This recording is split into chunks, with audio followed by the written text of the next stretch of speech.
Hello friends, welcome back to my new video. So friends, कैसे हैं आप सब? आई होप आप सब अच्छे होंगे। सो फ्रेंड्स, आज हम आपको सती प्रथा टॉपिक पर लेसन प्लान बनाना बताएंगे। ठीक है, ये लॉन्ग लेसन प्लान होते हैं। इनका जो टाइम पीरियड है वो 35 मिनट्स होता है और ये बीएड थर्ड सेमेस्टर से रिलेटेड होते हैं। ठीक है, तो सबसे पहले आपको दिनांक, विषय, प्रकरण, कक्षा, चक्र, अवधि, ये सारी चीज़ें मेंशन करनी होंगी। उसके बाद विषय, जो भी आपका सब्जेक्ट है। फिर है प्रकरण, यानी कि जो भी टॉपिक आप क्लास में पढ़ाने के लिए जा रहे हैं। ठीक है, तो सबसे पहले सामान्य उद्देश्य लिखे जाते हैं। ये जो सामान्य उद्देश्य होते हैं ये विषय से संबंधित होते हैं, यानी कि जो भी सब्जेक्ट आप पढ़ाने के लिए जा रहे हैं उस सब्जेक्ट को पढ़ाने के आपके क्या उद्देश्य हैं। ठीक है, जैसे बच्चे के अंदर इतिहास के प्रति रुचि को जागृत करना, है ना, कि बच्चे जो है इतिहास को पढ़ने में रुचि ले सकें, या देश प्रेम की भावना विकसित करना बच्चों के अंदर, या कल्पना शक्ति का विकास करना, या भारतीय इतिहास के बारे में जानकारी देना बच्चों को। तो इस तरीके के पॉइंट्स आपको यहाँ पर 4-5 लिखने हैं, यानी कि जो भी आपका उद्देश्य है बच्चों को इतिहास पढ़ाने का। ठीक है, फिर है विशिष्ट उद्देश्य। विशिष्ट उद्देश्य में क्या है कि सबसे पहले ज्ञानात्मक उद्देश्य लिखे जाएंगे, फिर भावात्मक, उसके बाद फिर क्रियात्मक।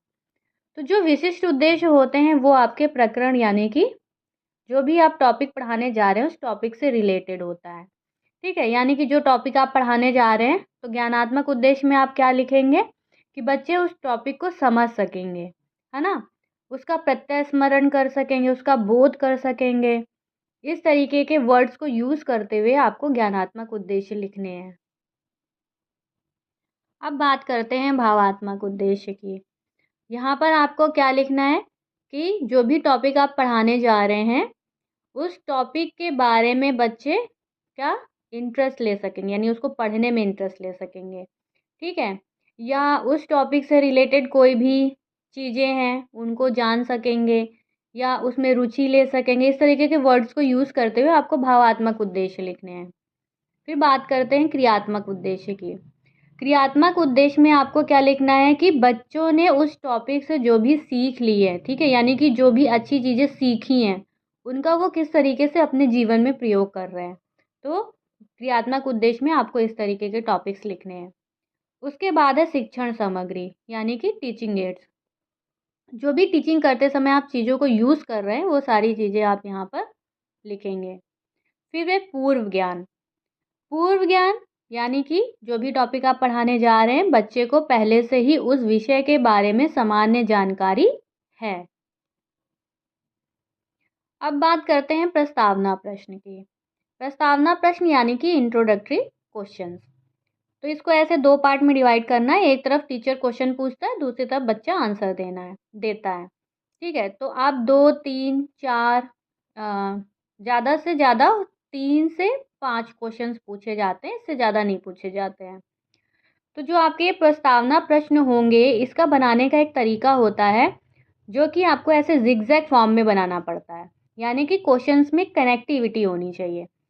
पहले आप अगर जो भी क्वेश्चन पूछ रहे हैं, जैसे हमने पूछा कि समाज को सुधारने का कार्य कौन करता है, तो बच्चे बताएंगे समाज को सुधारने का कार्य समाज सुधारक करते हैं या समाज सुधारक करता है। तो अब यहाँ पर समाज सुधारक जो वर्ड आया है हमने इसी वर्ड को लेकर के, यानी कि जो आंसर आया है उसी आंसर से हमने फिर नेक्स्ट क्वेश्चन बनाया है कि समाज सुधारक किस प्रकार के कार्य करते हैं। तो बच्चे बताएंगे कि समाज सुधारक समाज से बुराइयों को हटाते हैं, ठीक है, या बुराइयों को हटाने का कार्य करते हैं, कि मतलब जो भी बच्चा आंसर देगा उस बेस पे आपको यहाँ पे आंसर लिखना है। अब उसके बाद फिर हमने फिर यहाँ से ही जैसे बुराइयाँ, है ना, समाज से बुराइयों को हटाते, तो जो बुराइयाँ यानी कि जो आंसर आया है उसी आंसर को लेके हमने फिर नेक्स्ट क्वेश्चन बनाया है कि सन 1829 में राजा राम मोहन राय द्वारा समाज की किस बुराई का अंत किया गया था। तो बच्चा यहाँ पे आंसर नहीं दे पाएगा तो ये हमारा समस्यात्मक प्रश्न हो जाएगा। ठीक है, तो आपने देखा होगा कि हमने एक कनेक्टिविटी को कंटिन्यू करते हुए इन क्वेश्चंस को कंप्लीट किया है, यानी कि आपका एक जेड फॉर्म बनना चाहिए। ठीक है, क्वेश्चन, क्वेश्चन के बाद फिर आंसर, आंसर से ही नेक्स्ट क्वेश्चन, फिर क्वेश्चन का आंसर और आंसर से ही फिर नेक्स्ट क्वेश्चन। ठीक है, तो इस तरीके से 4-5 क्वेश्चंस आपको बनाने हैं। और ध्यान रखिएगा कि जो आपकी स्टार्टिंग होगी क्वेश्चंस की, वो क्वेश्चंस बहुत ही बेसिक होने चाहिए जिसका कि बच्चा आंसर दे सके। और धीरे धीरे जैसे ही आपके क्वेश्चंस आगे बढ़ते जाएंगे तो वो क्वेश्चंस हार्ड होते जाएंगे।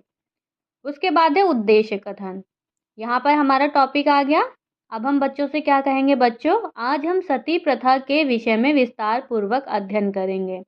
यानी कि बीएड थर्ड सेमेस्टर की जब हम टीचिंग कर रहे होते हैं क्लास में, तो ब्लैक बोर्ड पे हमें अपना टॉपिक नहीं लिखना होता है। हम अदर जो भी एक्टिविटीज़ होती हैं वो हम फिल करते हैं, डेट है, सब्जेक्ट है, ठीक है, टाइम पीरियड जो भी है वो सारी चीज़ें हम मेंशन करते हैं। बट जो हमारा टॉपिक होता है उसे अंडरलाइन करके छोड़ देते हैं। जब हम इंट्रोडक्टरी क्वेश्चंस पूछते हैं और हमारा जब आंसर आ जाता है, यानी कि जब हम टॉपिक तक पहुंच जाते हैं, तब हम टॉपिक को ब्लैक बोर्ड पे लिखते हैं और बच्चों से कहते हैं कि बच्चों आज हम सती प्रथा के विषय में विस्तार पूर्वक अध्ययन करेंगे। उसके बाद फिर हम क्लास में टीचिंग स्टार्ट कर देते हैं।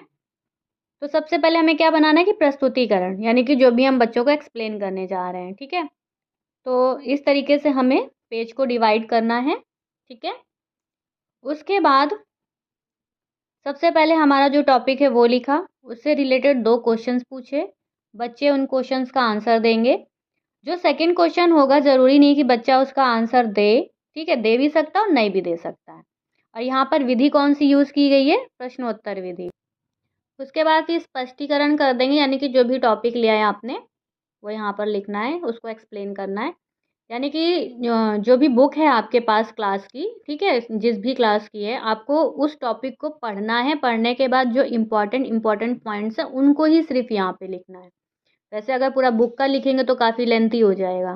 ठीक है, तो जो इम्पोर्टेंट पॉइंट्स है सिर्फ वो यहाँ पर आपको लिखना है। उसके बाद यहाँ पे छात्र क्या कर रहे हैं, ध्यानपूर्वक सुन रहे हैं। और विधि कौन सी यूज़ हो गई, व्याख्यान विधि। और श्यामपट्ट कार्य में यानी कि जो भी आप पढ़ा रहे हैं टॉपिक, उससे रिलेटेड जो भी मेन पॉइंट्स हैं वो आप ब्लैक बोर्ड में लिखते हैं। तो ब्लैक कलर के चार्ट पेपर पे इस तरीके से लिख करके आपको यहाँ पर पेस्ट करना है। उसके बाद फिर हम नेक्स्ट टॉपिक लेंगे, फिर 2 क्वेश्चन पूछेंगे, बच्चा आंसर देगा, विधि प्रश्नोत्तर विधि। और टॉपिक को फिर हमने यहाँ पर एक्सप्लेन किया, छात्र ध्यानपूर्वक सुनेंगे, विधि व्याख्यान विधि और श्यामपट्ट कार्य। ठीक है, एंड में फिर विकासात्मक प्रश्न पूछने हैं। ये विकासात्मक प्रश्न आपके जो भी आपने एक्सप्लेन किया उससे रिलेटेड एक क्वेश्चन पूछेंगे, और जो सेकंड क्वेश्चन होगा वो जो भी टॉपिक आप नेक्स्ट पढ़ाने जा रहे हैं उससे रिलेटेड आपको पूछना है। उसके बाद फिर हमने नेक्स्ट टॉपिक को एक्सप्लेन किया। इस तरीके से आपको 3 या 4 टीचिंग पॉइंट्स लेने हैं, जैसे भी आपको क्लास में आपके टीचर्स रिकमेंड करते हैं। ठीक है, लास्ट में बोधात्मक प्रश्न पूछते हैं। ये क्वेश्चन किस लिए पूछे जाते हैं, ये देखने के लिए कि बच्चों को कितना समझ में आया। तो हमें 3-4 क्वेश्चन इस तरीके से पूछने हैं। और ध्यान रखिएगा कि ये क्वेश्चंस के जो आंसर हैं ज़्यादा लेंदी ना हो, 1 वर्ड टाइप के हों, ताकि बच्चे इजीली आंसर दे सके। और विधि यहाँ पे कौन सी यूज़ हुई है, प्रश्नोत्तर विधि यूज़ हुई है। एंड में श्यामपट्ट कार्य, हमें जो भी हमने ब्लैक बोर्ड में लिखा है उसे हमें इस तरीके से अपनी फाइल में पेस्ट करना है। एक ब्लैक कलर का चार्ट पेपर लेना है। ठीक है, जो भी ब्लैक बोर्ड में एंट्रीज की हैं आपने, दिनांक, विषय, प्रकरण, कक्षा, चक्र, अवधि, उसके बाद फिर जो भी इम्पोर्टेंट पॉइंट्स आपने लिखे हैं ब्लैक बोर्ड में, वो सारी चीज़ें इस तरीके से आपको लिखनी है और फिर इसको यहाँ पर ऐसे पेस्ट करना है। अब एंड में लेखन एवं निरीक्षण कार्य, यानी कि जो भी ब्लैक बोर्ड में आपने लिखा है, अब हम बच्चे से क्या कहेंगे, टीचर क्या कह रही है बच्चे को कि श्यामपट्ट कार्य को अपनी उत्तर पुस्तिका में उतारे। और फिर टीचर क्या करेगी कि घूम घूम करके निरीक्षण करेगी, देखेगी कि बच्चे उस कार्य को लिख रहे हैं कि नहीं लिख रहे हैं। फिर पुनरावृत्ति प्रश्न, यानी कि एंड में हमें इस तरीके से 1-2 क्वेश्चंस बच्चों से पूछने हैं, सिर्फ ये चेक करने के लिए कि बच्चों को कितना समझ में आया। ठीक है, तो ये जो क्वेश्चंस होंगे आपके, ये 1 वर्ड टाइप के हो सकते हैं, मैच द फॉलोइंग हो सकता है, फिल इन द ब्लैंक्स हो सकता है। ठीक है, ऑब्जेक्टिव टाइप क्वेश्चंस आप यूज़ कर सकते हैं, यानी कि शॉर्ट आंसर हो जिनके। ठीक है, इस तरीके के क्वेश्चंस को आपको यहाँ पर लिखना है। और एंड में गृह कार्य देना है। गृह कार्य यानी कि जो भी आपने पढ़ाया उससे रिलेटेड एंड में आपको थोड़ा-सा होमवर्क देना है बच्चे को, ठीक है? और जो ये आप होमवर्क लिखेंगे ब्लैक बोर्ड पे तो ये इसका जो सेंटेंस है वो प्रेज़ेंट टेंस में होना चाहिए। आई होप आप लोगों को समझ में आया हो कि बीएड थर्ड सेमेस्टर के जो लॉन्ग लेसन प्लान बनते हैं वो कैसे बनाए जाते हैं। So thank you so much for watching my videos. Please like and subscribe my channel. Bye bye.